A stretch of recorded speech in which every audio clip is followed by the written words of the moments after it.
For 3,500 years, it lay in complete darkness, buried beneath layers of soil and stone. Just days ago, sunlight touched it again for the first time, and what archaeologists saw left them frozen in disbelief. A perfectly preserved gold mask, its features eerily lifelike, staring back at them from the depths of a Mycenaean grave. But the question that now haunts historians is, who wore it, and why was it buried in such an unusual way? The discovery took place at a Mycenaean site near the ancient city of Mycenae in Greece, a location already famous for its royal tombs and treasures. This gold mask, however, is unlike anything found before. Its craftsmanship surpasses known examples, and its position in the grave defies traditional burial customs. The mask was not placed over the face of the deceased, but positioned upside down, as if deliberately hidden or even silenced. The excavation team, led by Dr. Eleni Papadopoulos, knew instantly that this was no ordinary find. Gold masks in Mycenaean burials are rare, and when they appear, they usually mark high-ranking individuals, kings, warlords, or heroes of epic renown. But this mask raises more questions than answers. Was it a symbol of power, a funerary offering, or part of a ritual to keep a dangerous soul at rest? As cameras flashed and the mask was carefully lifted from the soil, experts noted its unusual details: the delicate curvature of the lips, the faint asymmetry of the eyes, and the faint etchings along its edges, markings that could be decorative or code. Theories began circulating within hours, and debates have already erupted between archaeologists, historians, and even cryptographers to understand the magnitude of this discovery. We must step back more than 3 millennia to the age when the Mycenaean civilization ruled the Greek mainland. From roughly 1600 to 1100 BCE, the Mycenaeans built massive citadels, waged wars, recorded in epic poetry, and amassed treasures of gold and bronze that rivaled the wealth of Egypt and Mesopotamia. Their burial customs reflected their social hierarchy. The elite were laid to rest in elaborate shaft graves or tholos tombs, often accompanied by weapons, jewelry, and gold funerary masks. These masks were thought to preserve the identity of the deceased in the afterlife, allowing them to be recognized by the gods. The most famous example, the so-called Mask of Agamemnon, was discovered in 1876 by Heinrich Schliemann and became an icon of archaeology. But modern scholarship has cast doubt on its true date and identity. Still, it set the precedent. Gold masks equaled royal status. Yet the mask unearthed this week at Mycenae is different. Radiocarbon dating of the surrounding organic material places it firmly around 1500 BCE, even earlier than Agamemnon's era. Its artistry suggests a master goldsmith, but the inverted placement challenges every known Mycenaean funerary tradition. This contradiction has ignited speculation. Was this an act of dishonor, a burial for someone feared rather than revered? Or could it be a deliberate misdirection to hide the mask's true owner? The excavation season had begun like any other. In early spring, Dr. Eleni Papadopoulos' team returned to a sector on the eastern slope of Mycenae, an area partially explored decades earlier but left untouched due to unstable soil layers. Recent advances in ground-penetrating radar GPS had revealed anomalies, pockets of empty space, and dense metallic signals, hinting at possible buried chambers. For weeks, the team worked under the scorching Mediterranean sun, carefully removing soil layer by layer. They uncovered fragments of pottery, bronze tools, and decorative beads, typical finds in Mycenaean contexts.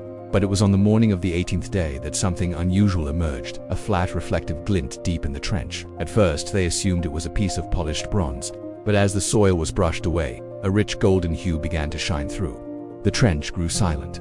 Every movement slowed.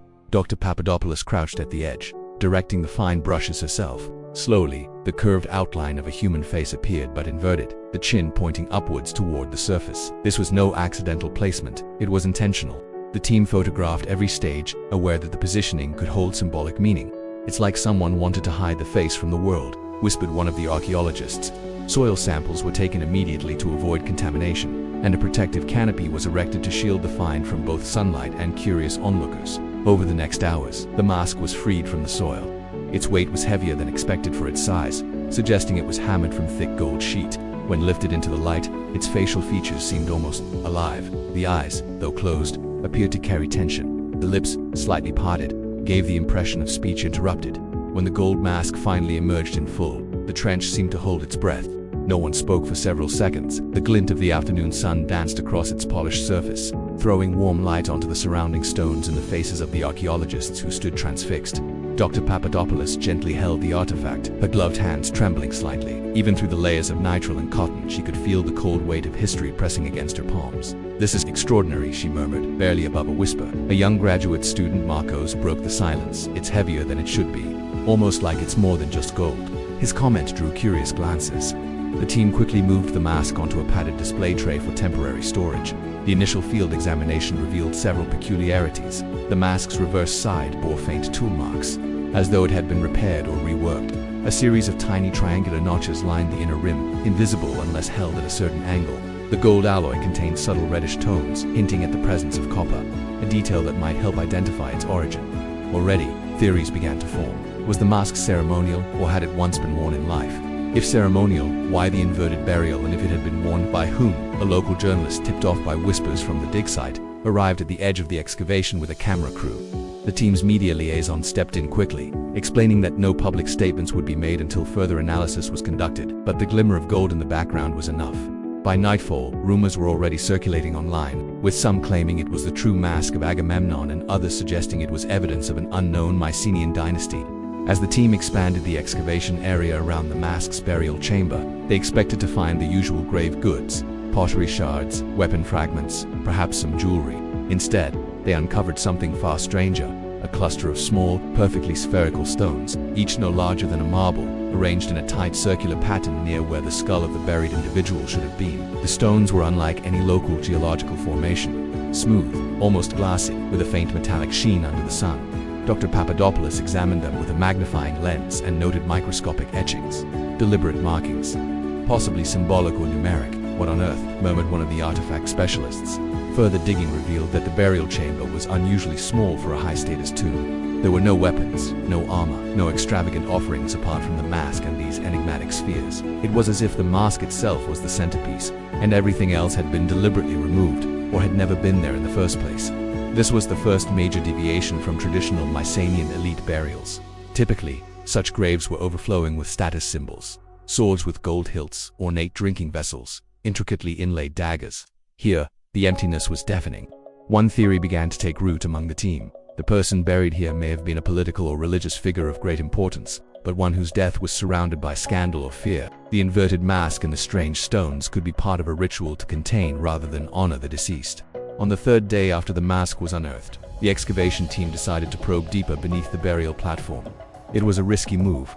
Disturbing the original stratigraphy could destroy valuable context, but the unusual placement of the mask and the absence of typical grave goods suggested there might be more hidden below. Using fine trowels and wooden picks, they carefully removed another 20 centimeters of compacted soil. That's when one of the graduate students, Sophia, noticed something hard and curved jutting out from the sediment.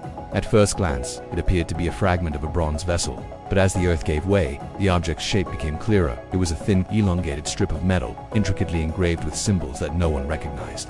When fully extracted, the strip measured nearly 30 centimeters long and was made from an alloy of bronze and what initial tests suggested was meteoritic iron, a material so rare in the late Bronze Age that its use was often reserved for ceremonial or divine objects.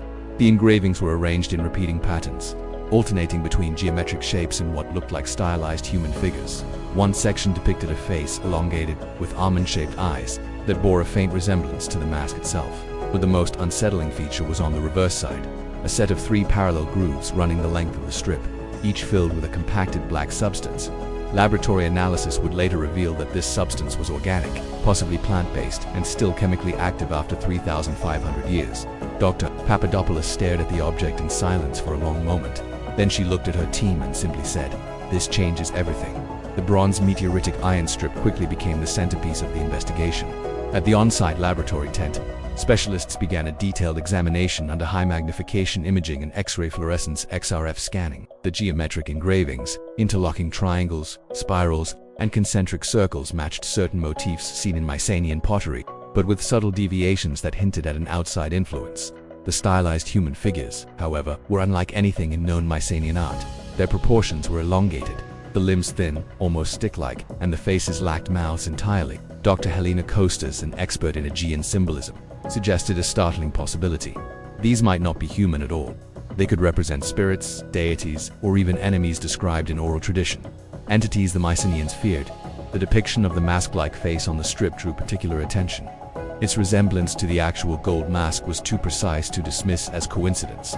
This suggested that the mask and the strip were part of the same ritual complex, perhaps created together, or one referencing the other. The 3 grooves on the back posed another mystery. Residue analysis indicated the black substance contained traces of alkaloids and resins from plants not native to mainland Greece. some originating as far as Anatolia or the Levant. These substances, in later historical periods, were associated with embalming, incense rituals, or even mind-altering ceremonies. This combination of foreign botanical material and meteoritic iron hinted at a high degree of cultural exchange, or deliberate acquisition for a singular powerful ritual. It reinforced a growing suspicion among the team. The burial might not have been Mycenaean in origin at all, but the interment of an outsider, someone who carried with them both prestige and danger. The turning point came when comparative iconography was brought into play. Dr. Kostas sent high-resolution images of the strip's engravings to colleagues specializing in Anatolian and Levantan archaeology. Within days, a reply from Dr. Yusuf Halabi, a Near Eastern epigrapher, sent shockwaves through the team. These motifs, they're almost identical to a set of ritual objects found at Olalok in modern-day Turkey, Halabi wrote. Olalok was a Bronze Age city that flourished between 2000 to 1200 BCE, serving as a cultural bridge between the Hittites, Hurrians, and coastal Levantine peoples. One image in particular, the almond-eyed mouthless face, matched a carving found on a ceremonial dagger from Olalok's temple of the storm god. That dagger, according to local legend, was used in rites to seal dangerous entities, preventing them from returning to the mortal realm. Even more unsettling was Halabi's note that meteoritic iron had been found in several Olalok artifacts, always in contexts involving religious or magical functions. The parallels were too strong to ignore. Both the material and the symbolism suggested the strip in Mycenae might have been imported, or even brought directly by someone from Olalok. If this connection was correct, it would mean that nearly 500 years ago, an individual from a distant city hundreds of kilometers away had been buried under intentionally altered Mycenaean customs in one of Greece's most sacred citadels, and the purpose might not have been honor, but containment. Within a week of the initial find, the news had spread far beyond the archaeological community. Major outlets like National Geographic, The Guardian, and Al Jazeera ran feature articles, each with its own interpretation. The headlines ranged from golden mask of an ancient outsider found in Mycenae to Bronze Age mystery. Was Greece guarding a dangerous stranger? The academic world quickly split into factions. One camp, led by Professor Dimitris Karamanlis of the University of Athens, insisted the burial was purely Mycenaean. According to him, the foreign motifs and materials were simply products of long-distance trade. We know Mycenae was connected to the Eastern Mediterranean. This is no proof of an outsider's burial, he argued in a televised panel. Opposing him was Dr. Kostas's camp, supported by Dr. Halabi and several Near Eastern scholars. They pointed to the inverted burial, the absence of elite grave goods, and the ritualistic nature of the strip and mask as evidence of intentional deviation from Mycenaean norms. Trade can explain the materials, but not the burial context. This was an act of containment, Kostas declared. The media frenzy amplified the divide. Conspiracy theorists jumped in, suggesting the burial was evidence of ancient extradition, the Mycenaeans acting as jailers for dangerous individuals or entities.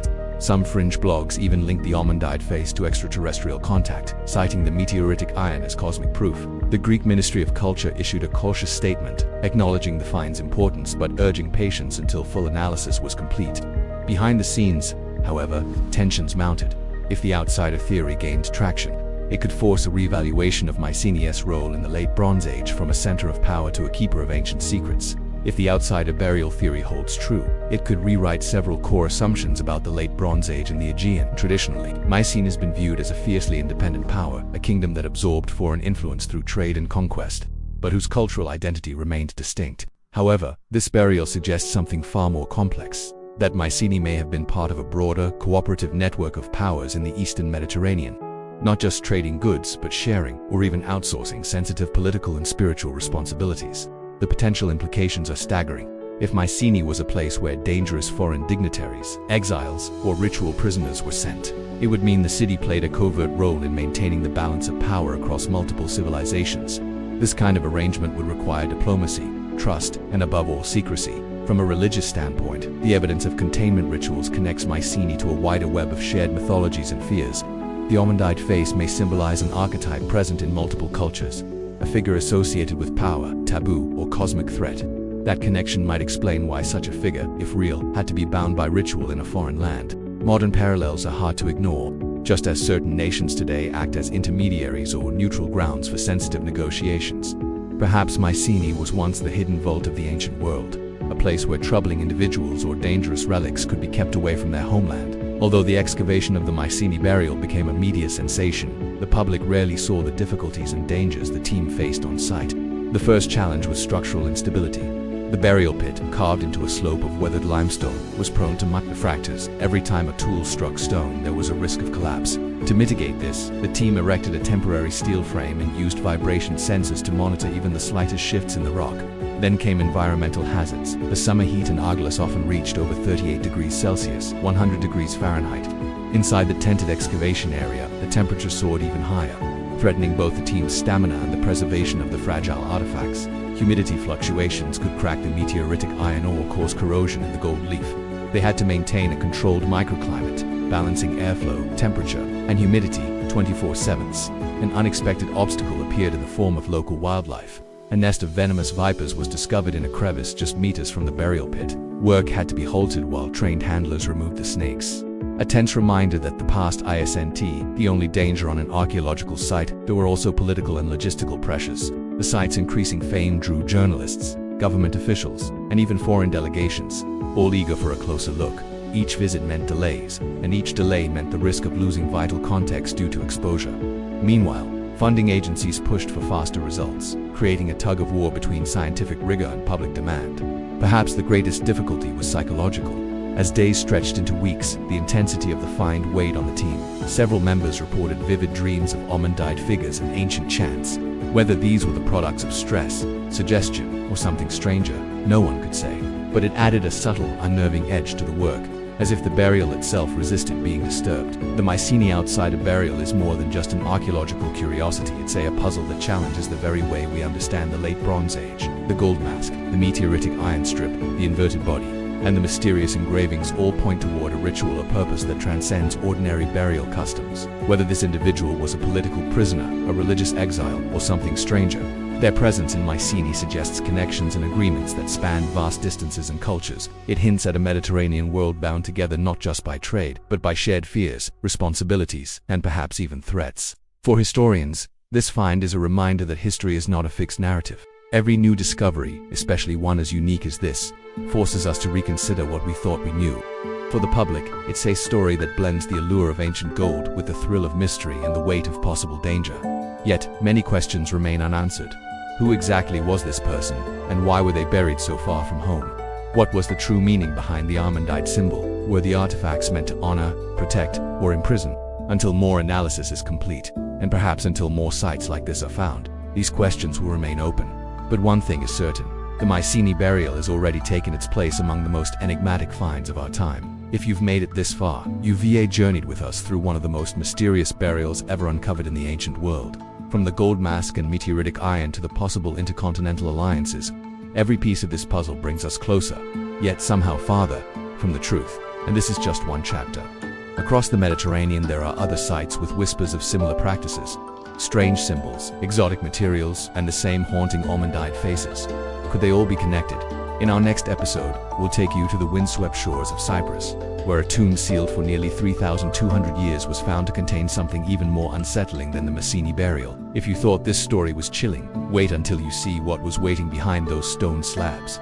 If this story has sparked your curiosity, share it so more people know that history is still very much alive and full of secrets. And if you want to be among the first to uncover what lies beneath the sands of Cyprus, make sure you're subscribed and have notifications on. The ancient world still has many secrets to tell, and some are waiting just for you.